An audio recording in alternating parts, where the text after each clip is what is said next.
Cold War did not feel like peace. That is the first thing to understand, and it is the thing most often forgotten. The decades between 1947 and 1991 are frequently described as a period of sustained tension that nevertheless stopped short of actual war, a kind of prolonged standoff in which two superpowers circled each other and neither fired. That description is technically accurate and profoundly misleading. What actually happened during those years was something far more unstable, far more contingent, and far more dependent on individual acts of restraint, mechanical luck, and bureaucratic accident than any official history has been willing to admit. The Cold War was not a peace. It was a war conducted in silence, behind institutional walls by systems and procedures designed to function without human hesitation. And the fact that it ended without a nuclear exchange was not the result of wisdom or foresight. It was the result of a series of near misses that no one in power fully understood at the time they occurred. The survival strategies developed during the Cold War were not designed to keep people safe in any meaningful sense. They were designed to maintain the appearance of control, to give governments a procedural framework through which catastrophe could be managed administratively rather than confronted directly. They were designed, above all, to keep the machinery of deterrence functioning even when the human beings operating that machinery had every reason to doubt it. And in doing so, they created a world in which the decisions most likely to end human civilization were increasingly removed from any single person's judgment and embedded instead in automated systems, sealed protocols, and classified procedures that answered not to elected officials or moral reasoning, but to pre-specified conditions that could be triggered without warning. This is the world the Cold War built, and most of it was never discussed publicly while it was being constructed. The first strategy, the foundational one, was not a strategy for survival at all. It was a strategy for mutual destruction so complete and so certain that neither side would dare initiate it.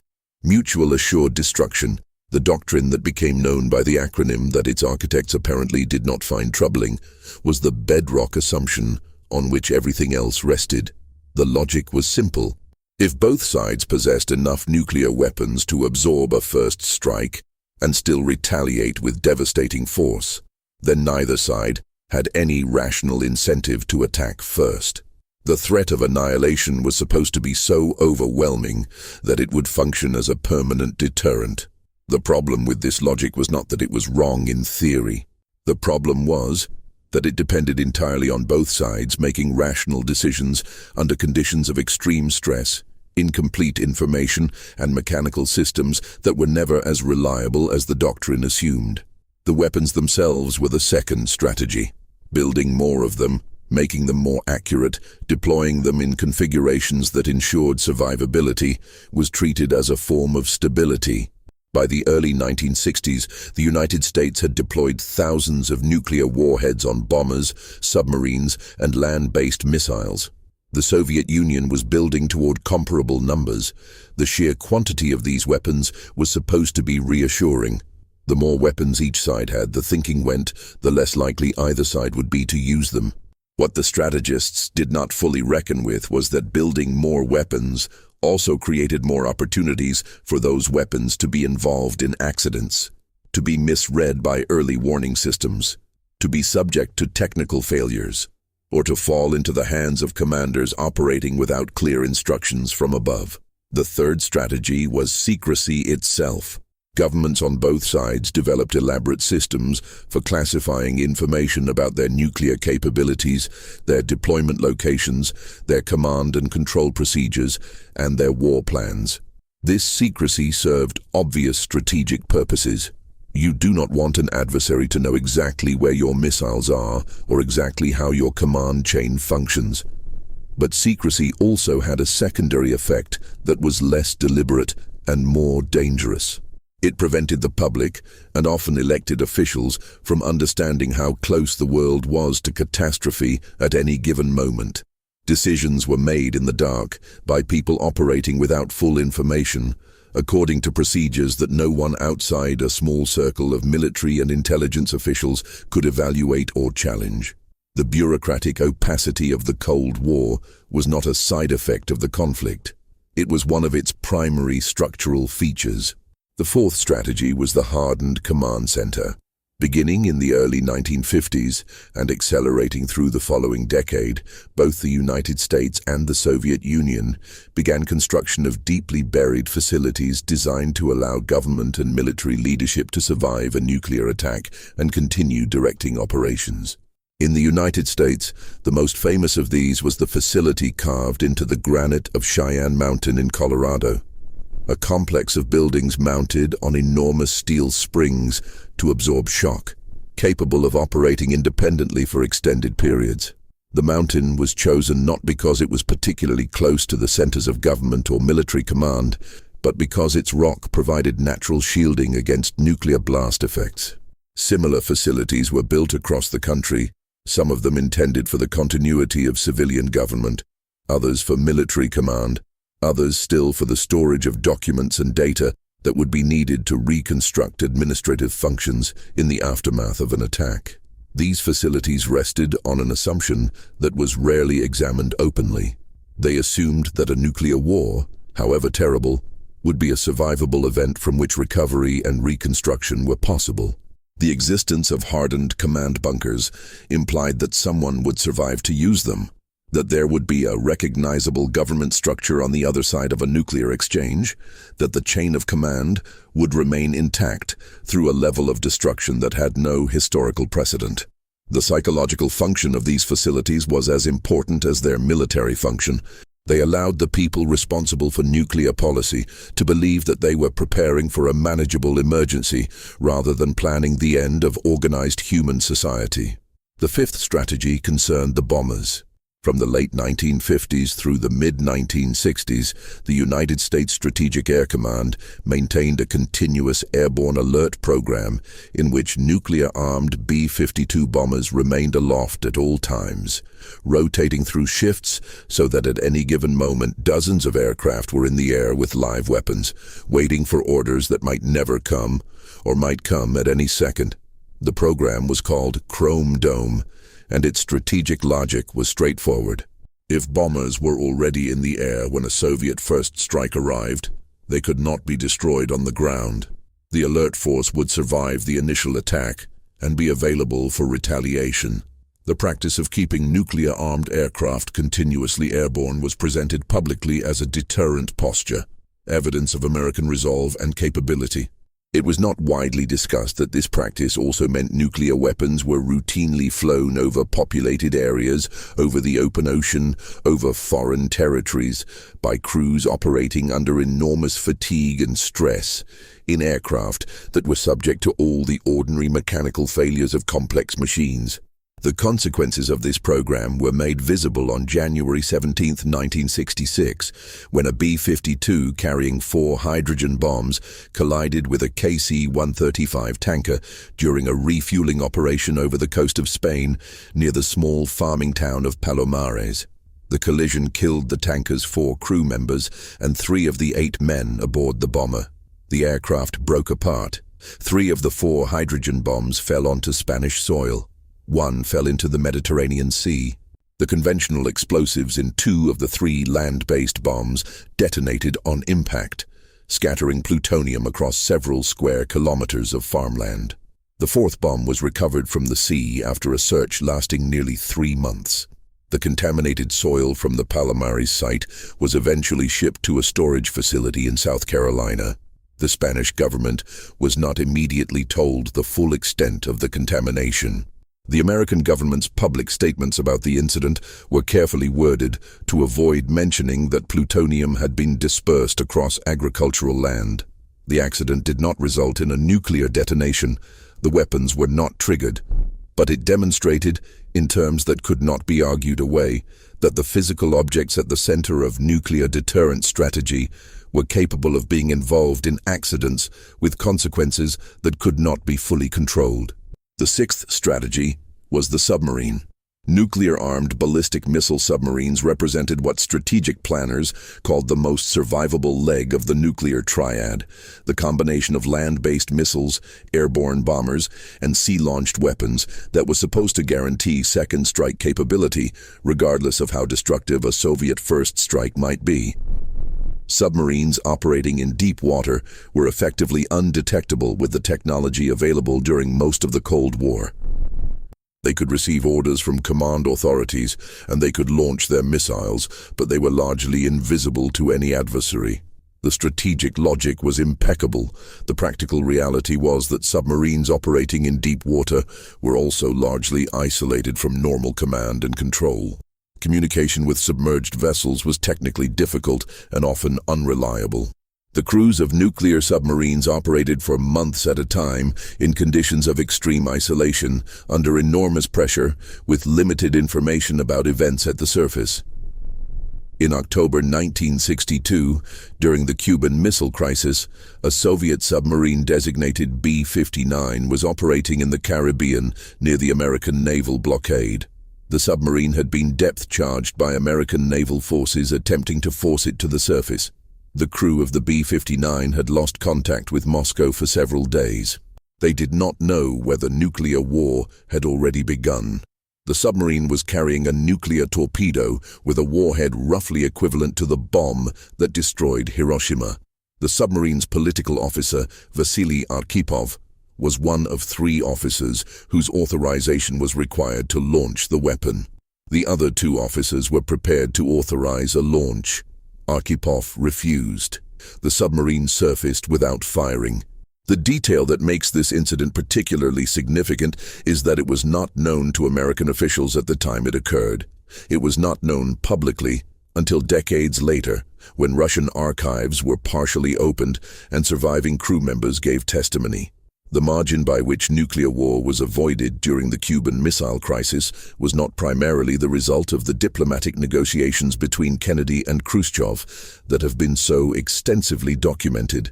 It was also the result of a decision made by a single Soviet naval officer in the dark interior of a submarine that no one on the surface knew was armed with a nuclear weapon. The 7th strategy was early warning. Beginning in the late 1950s, both superpowers invested heavily in systems designed to detect the launch of enemy missiles with enough warning time to allow a response before those missiles arrived.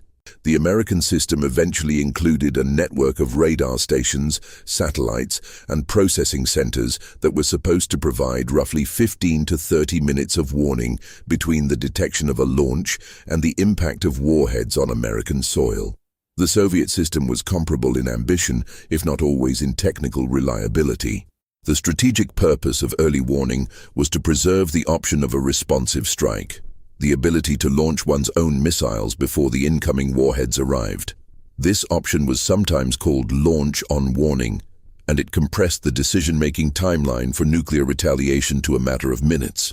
On September 26, 1983, at a Soviet early warning facility outside Moscow, a duty officer named Stanislav Petrov received an alert from the satellite-based detection system he was monitoring. The system indicated that the United States had launched a ballistic missile at the Soviet Union. Then it indicated that 4 more missiles had been launched. Petrov's training and his standing orders were clear. He was supposed to report the alert up the chain of command, at which point Soviet leadership would have had a matter of minutes to decide whether to authorize a retaliatory strike. Instead, Petrov decided that the alert was likely a false alarm. His reasoning was partly intuitive and partly analytical. He knew that American war plans called for a massive first strike, not a limited attack of 5 missiles. He knew that the satellite system had a recent history of technical anomalies. He reported the alert as a malfunction. He was correct. The Soviet satellite had been confused by the reflection of sunlight off high-altitude clouds. There had been no American missile launch. Petrov's decision to treat a confirmed alert from a sophisticated early warning system as a probable error prevented the Soviet military command from receiving information that might have triggered a retaliatory launch.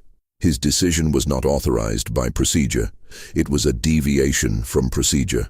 It was also, in retrospect, the correct decision.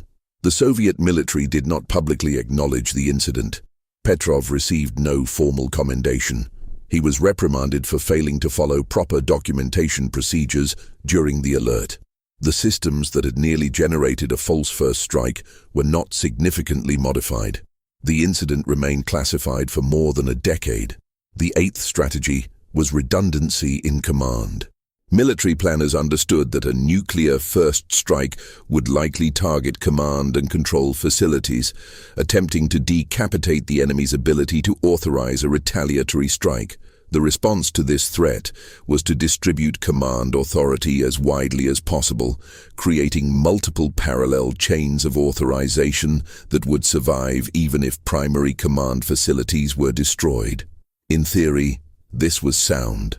In practice, it created a system in which the authority to launch nuclear weapons could potentially pass to commanders far down the hierarchy, in conditions of extreme uncertainty, operating without reliable communications or clear guidance from political leadership. The protocols for nuclear release authority were among the most carefully guarded secrets of the Cold War. The precise conditions under which a field commander could authorize a nuclear strike were never publicly disclosed. What is known is that the protocols were revised multiple times over the course of the Cold War as planners attempted to balance the need for operational flexibility against the risk of unauthorized or accidental launches.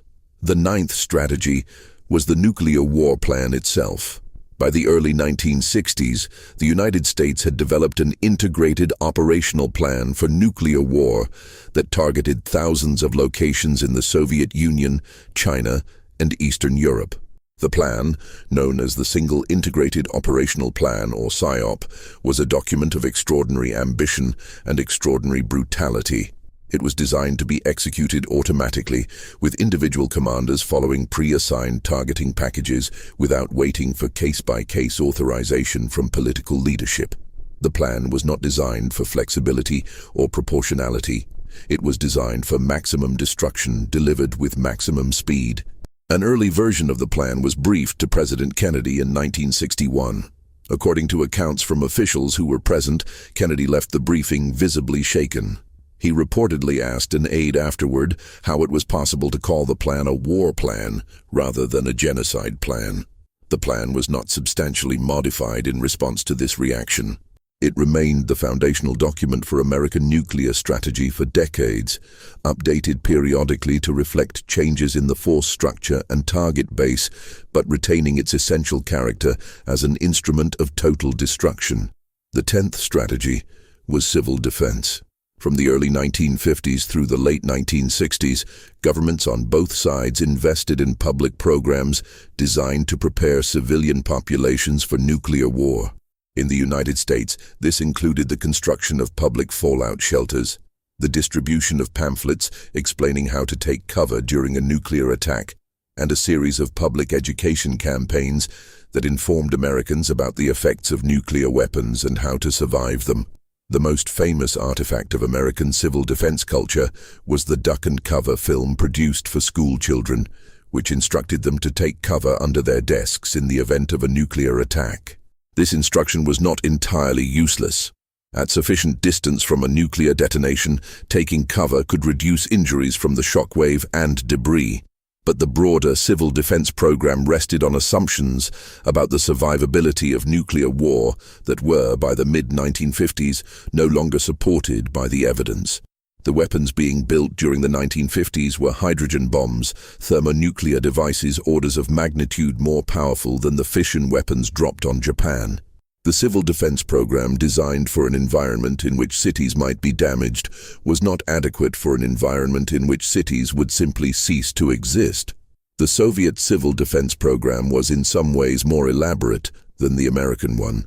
The Soviet government invested in deep underground shelters for the leadership and for key industrial workers, in dispersal plans for urban populations, and in a sustained public education effort about nuclear survival. Whether the Soviet program reflected genuine belief that nuclear war was manageable or was primarily a propaganda exercise designed to demonstrate that the state was prepared to protect its citizens is a question that has been debated among historians. The programs existed. The shelters were built. The extent to which either government genuinely believed that civil defense would be effective in a large nuclear exchange is considerably less clear. The 11th strategy was arms control, or more precisely, the management of arms control as a political instrument. Beginning with the Limited Test Ban Treaty of 1963, which prohibited nuclear tests in the atmosphere, the underwater environment, and space but permitted underground testing to continue, the two superpowers entered into a series of negotiations and agreements that were described publicly as steps toward nuclear disarmament, and were better understood as mechanisms for managing the competition in strategic arms. The agreement set limits on numbers of weapons and delivery systems, created inspection and verification procedures, and established communication channels between the two governments. What they did not do was fundamentally challenge the logic of mutual deterrence or substantially reduce the risk of nuclear war. The weapons remained deployed. The war plans remained in effect. The early warning systems remained operational. The arms control process was a form of institutional management of a threat that neither side was willing to eliminate. The 12th strategy was the hotline. Following the Cuban Missile Crisis, during which communication between Washington and Moscow had been conducted through slow and unreliable channels, the two governments established a direct communication link between their leadership. The Washington-Moscow hotline, which became known popularly as the Red Telephone, despite the fact that it was initially a teletype system and later a fax link rather than a voice connection, was designed to allow rapid communication during crises, reducing the risk that misunderstanding or communication failure would contribute to accidental escalation. The hotline was used during several Cold War crises, most notably during the 1967 Arab-Israeli War and the 1973 Yom Kippur War, when Soviet and American forces found themselves on opposite sides of a regional conflict that threatened to draw them into direct confrontation. The existence of the hotline was an acknowledgement that the two superpowers needed mechanisms for managing their competition that went beyond the purely military. It was also an acknowledgement that the risk of accidental war was real enough to warrant specific countermeasures. The 13th strategy was what military planners called flexible response. In the late 1950s and early 1960s, American strategists became increasingly uncomfortable with a deterrence posture that offered only one option in response to Soviet aggression: massive nuclear retaliation. The problem with massive retaliation as a strategy was that it was credible only if the threat being responded to was itself massive. If Soviet forces made limited advances in Europe, threatening to trigger American nuclear retaliation seemed disproportionate and therefore not credible. Flexible response was the attempt to develop a range of military options between conventional warfare and all-out nuclear war, including the option of limited nuclear weapons use. The development of tactical nuclear weapons, smaller yield devices designed for use on the battlefield rather than against cities, was part of this strategic shift. By the 1970s, NATO's defense plans included provisions for the possible use of tactical nuclear weapons to stop a Soviet conventional advance into Western Europe. The assumption underlying these plans was that nuclear weapons could be used in a limited way, that a tactical nuclear exchange could be kept from escalating to a strategic exchange. This assumption was never tested, and the evidence from military exercises and simulation studies did not support it. Every war game that modeled a tactical nuclear exchange in Europe produced rapid escalation to full-scale strategic nuclear war. The plans remained in effect. The 14th strategy concerned the dead hand.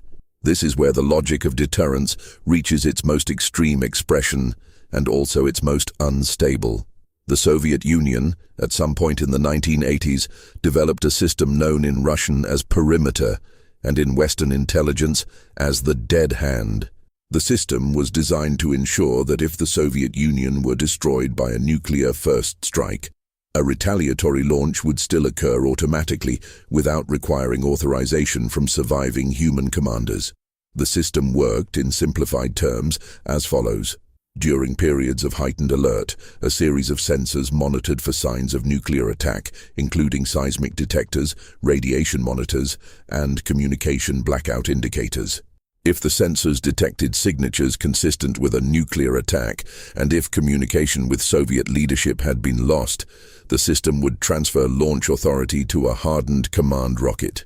If that rocket were launched and its crew confirmed the attack conditions, the rocket would transmit launch codes to Soviet intercontinental ballistic missiles, initiating a full retaliatory strike entirely without human authorization at the moment of launch. The existence of this system was not officially confirmed by the Russian government until the early 1990s, and details remained disputed for years after that. American officials were not fully informed about the system during the Cold War. Its existence represented the logical terminus of a strategic doctrine built on the premise that certain and automatic retaliation was the ultimate deterrent. If your adversary knows that your retaliation is guaranteed, even if you are entirely destroyed, then the incentive to attempt a first strike is reduced to zero. The problem with this reasoning, when applied to an automated system, is that it eliminates human judgment not only from the Soviet side, but effectively from the American side as well. If an American president had known that a nuclear strike on the Soviet Union would trigger automatic retaliation, regardless of whether any Soviet leader survived, the calculus of even a preemptive strike, under the most extreme circumstances, would have included the certainty of receiving a full retaliatory strike in return. The dead hand was a deterrent against deterrence failure.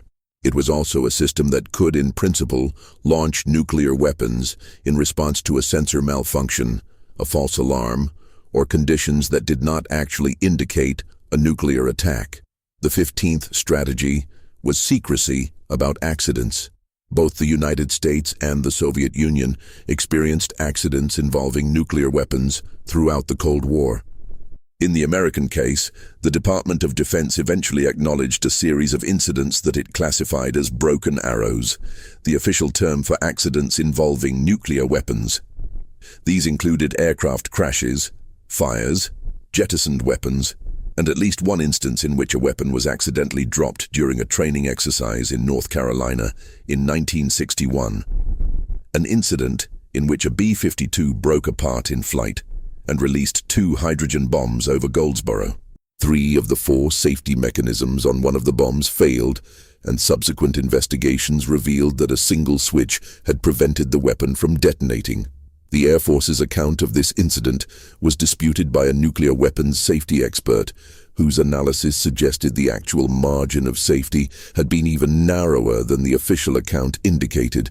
The Soviet Union experienced comparable accidents, some of which were more serious and less controlled in their immediate effects. A submarine reactor accident at a Soviet naval base in 1961 killed all crew members aboard the affected vessel. A ballistic missile explosion at a Soviet launch facility in 1960, known as the Needlin catastrophe, killed an estimated 150 people, including the commander of the Soviet strategic rocket forces. These accidents were systematically classified and in many cases denied by Soviet authorities. They entered the historical record only through the testimony of survivors and through the partial opening of archives after the Soviet collapse. The 16th strategy was the use of intelligence to manage the risk of surprise attack.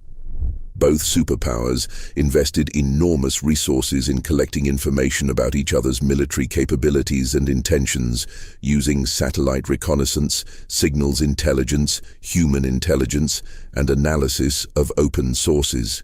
The purpose of this intelligence collection was partly to provide warning of an impending attack, but more fundamentally to create a shared understanding of each side's capabilities that would make the strategic balance more stable.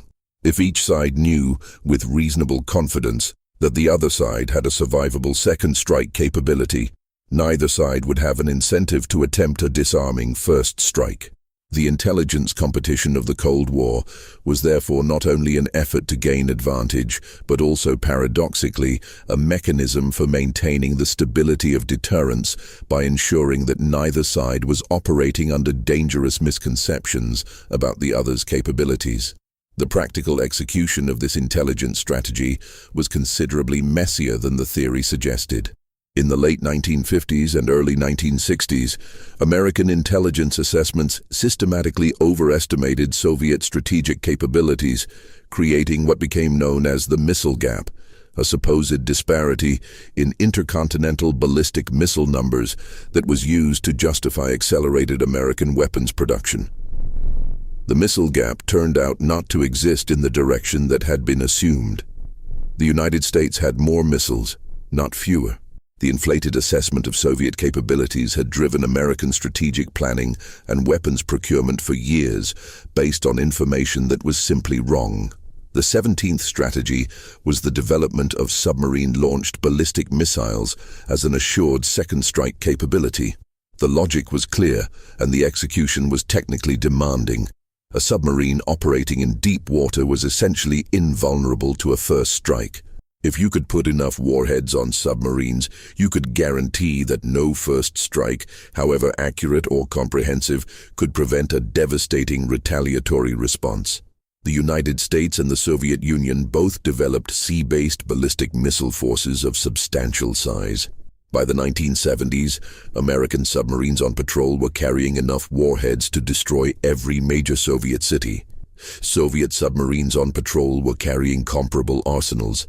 These forces were, by design, almost entirely autonomous in their operations. Submarines on patrol maintained communication silence for extended periods.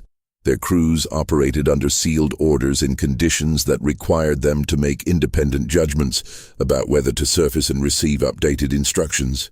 The 18th strategy was something that never had a public name during the Cold War, but was understood by everyone involved in nuclear planning: the management of the nuclear threshold. In any conflict between NATO and Warsaw Pact forces, there was a theoretical line, defined more by doctrine than by geography, beyond which the use of nuclear weapons would become more likely. Managing this threshold meant ensuring that conventional military capabilities were sufficient to make nuclear first use unnecessary under all but the most extreme circumstances, while simultaneously maintaining the credibility of the nuclear deterrent by ensuring that adversaries believed the threshold could be crossed. This was, in the language of strategic theory, a problem of signaling and credibility. In practice, it meant that NATO and American military planners spent enormous effort developing scenarios for nuclear use that were credible enough to function as deterrents without being so credible that they made nuclear war more likely. The 19th strategy was what can be described as the institutionalization of nuclear preparedness. Throughout the Cold War, both superpowers built enormous bureaucratic structures devoted entirely to the management of nuclear forces, nuclear strategy, nuclear intelligence, and nuclear policy. These structures took on institutional lives of their own. They generated their own incentives, their own career paths, their own internal cultures. The people who staffed them were not, in the main, reckless or ideologically extreme. They were, by and large, careful professionals doing technically demanding work within a framework of assumptions they had inherited and were not in a position to fundamentally question. The institutionalization of nuclear preparedness created a self-sustaining system that was extremely resistant to change. Weapons programs, once started, generated constituencies that fought to preserve them. Doctrine, once established, became the baseline against which alternatives were measured and typically found wanting. The bureaucratic logic of the nuclear enterprise operated largely independently of the political logic of the moment. The 20th strategy was the use of public communication as a form of deterrence management. Both governments understood that public attitudes toward nuclear weapons affected the political sustainability of deterrence policies. The American government invested in public communication strategies designed to make the nuclear deterrent credible to domestic audiences without creating levels of public anxiety that might generate political pressure for disarmament. This was a delicate balance. The public needed to believe that nuclear war was a real possibility. Otherwise, the deterrent lacked credibility. But the public also needed to believe that the deterrent was working and that the government had the situation under control.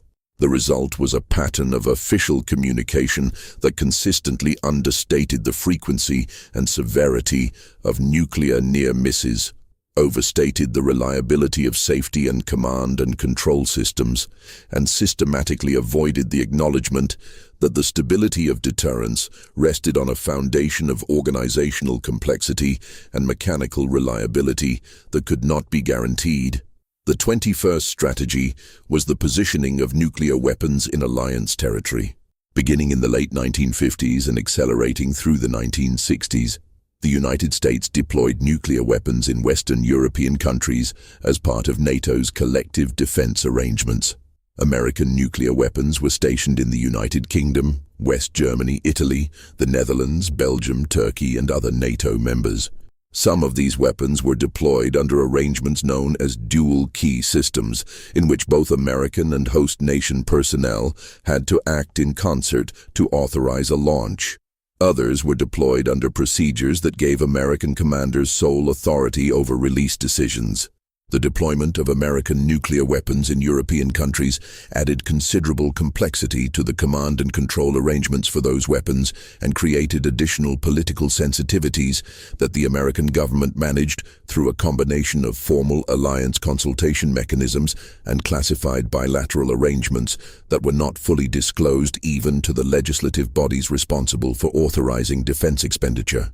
The Soviet Union made comparable deployments in Eastern Europe and in Cuba, the latter triggering the most dangerous crisis of the Cold War when American U-2 reconnaissance aircraft photographed Soviet missile installation sites in October 1962.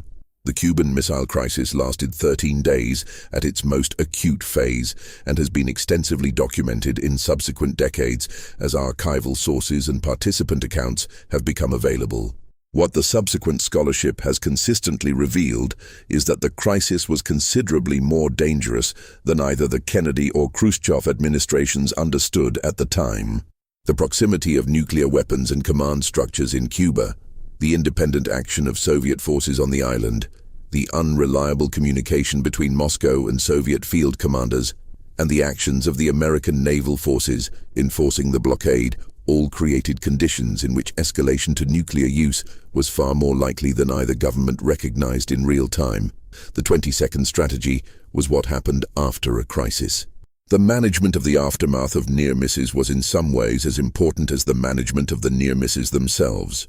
Both governments developed institutional reflexes for minimizing the public visibility of dangerous incidents, classifying the most sensitive details, providing public statements that acknowledged the basic facts while obscuring the margins by which catastrophe had been avoided, and resisting systematic reforms that might have required public acknowledgement of how close to the edge the systems had come. This pattern was not the result of cynicism or deliberate dishonesty in every case. It was often the result of a sincere belief that full disclosure would undermine public confidence in the deterrent system and thereby make nuclear war more likely. The logic was self-sealing. The more dangerous the near miss, the stronger the argument for keeping it secret, because the alternative was a public acknowledgement that the mechanisms on which strategic stability depended were less reliable than publicly claimed. The 23rd strategy was, in the most precise and disturbing sense of the term, waiting. The Cold War was sustained at its most fundamental level by the willingness of both sides to accept an indefinitely prolonged state of mutual threat without either resolving it through negotiation or triggering it through military action. This was not a strategy in the conventional sense of a plan designed to achieve specific objectives. It was more like a condition, a form of institutional patience maintained by bureaucratic routine, by the habits and procedures of organizations that had oriented their entire existence around the management of nuclear danger. The people who staffed these organizations went to work every day, followed their procedures, maintained their systems, and came home. The missiles stayed in their silos. The submarines continued their patrols.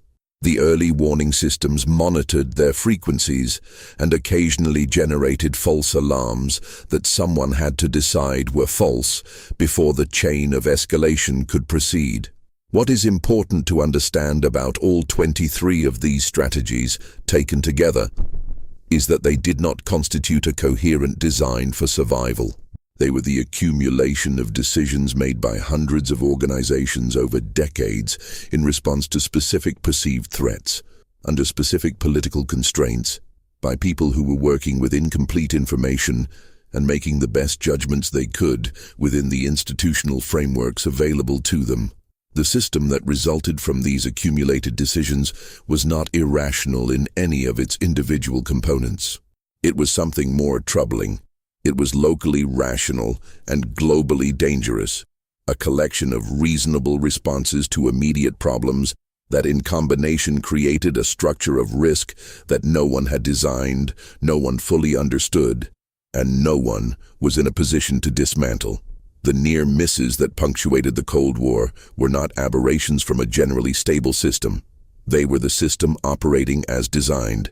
Arkhipav's refusal to authorize the nuclear torpedo launch on B-59 was not a malfunction of Soviet nuclear command and control. It was the system producing an outcome through the exercise of individual judgment that the system's formal procedures could not guarantee. Petrov's decision to treat a confirmed sensor alert as a probable false alarm was not a breakdown in the Soviet early warning architecture. It was the system producing a correct outcome through the exercise of individual deviation from established protocol that the system's designers had never explicitly authorized. The American military's management of the Goldsboro and Palomares accidents was not evidence that nuclear weapons could be deployed safely at the scale and tempo required by deterrence doctrine. It was evidence that the margin between normal operations and catastrophe was narrow enough that the difference between them was often a single mechanical component or a single human decision. There is a particular quality to the historical record of the Cold War that becomes apparent only when you read it at a sufficient level of detail. When you go past the diplomatic histories and the strategic studies into the incident reports, and the declassified operational documents, and the testimony of the people who were actually managing these systems in real time. That quality is contingency. The Cold War was not won by the West through superior strategy or moral clarity, though that is how it is commonly described. It was survived by both sides through a series of coincidences, individual decisions, and mechanical accidents that could have gone differently at any of dozens of points over 4 decades. The deterrent system did not function as its architects intended. It functioned in the sense of not producing nuclear war because of factors that the architects had not accounted for and could not have designed in advance. The moments in which the Cold War almost became a hot war were not moments of obvious crisis, though some of them were embedded in obvious crises. They were moments in which the systems and procedures designed to prevent unauthorized or accidental nuclear use either failed to function as intended or were overridden by individuals acting on their own judgment in ways that the systems could not have anticipated. The margins were small, the outcomes were not inevitable, and the people responsible for the outcomes were, in most cases, never publicly identified or acknowledged, because acknowledging them would have required acknowledging how close the margin had been. When the Cold War ended in 1991, it ended because the Soviet Union collapsed under the weight of its own internal contradictions, its economic failures, and the political reforms initiated by Mikhail Gorbachev that proved impossible to control once they had been set in motion. It did not end because the deterrent system had succeeded in making nuclear war impossible. It did not end because either side had developed a strategy for survival that proved superior to the others. It ended, in the most precise sense, because one of the two systems was unable to continue. The weapons did not disappear. The missiles were not dismantled except in partial ways through arms control agreements that reduced but did not eliminate the arsenals. The early warning systems continued to operate. The command and control procedures remained in effect, updated and modified, but structurally similar to what they had been during the height of the Cold War. The submarines continued their patrols. The institutional structures that had sustained the Cold War survived it. The cultures of secrecy, of administrative threat management, of deterrence maintenance, remained in place in modified forms. The systems that had been built to function without human judgment in the most extreme circumstances remained, in principle, capable of functioning without human judgment. The doctrine of mutual assured destruction was not abolished.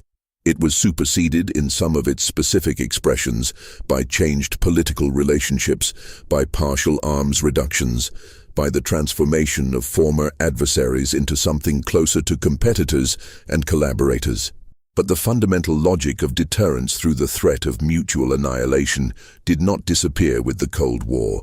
It became the background assumption of a new strategic environment that was in many ways more complex and less stable than the bipolar confrontation it replaced.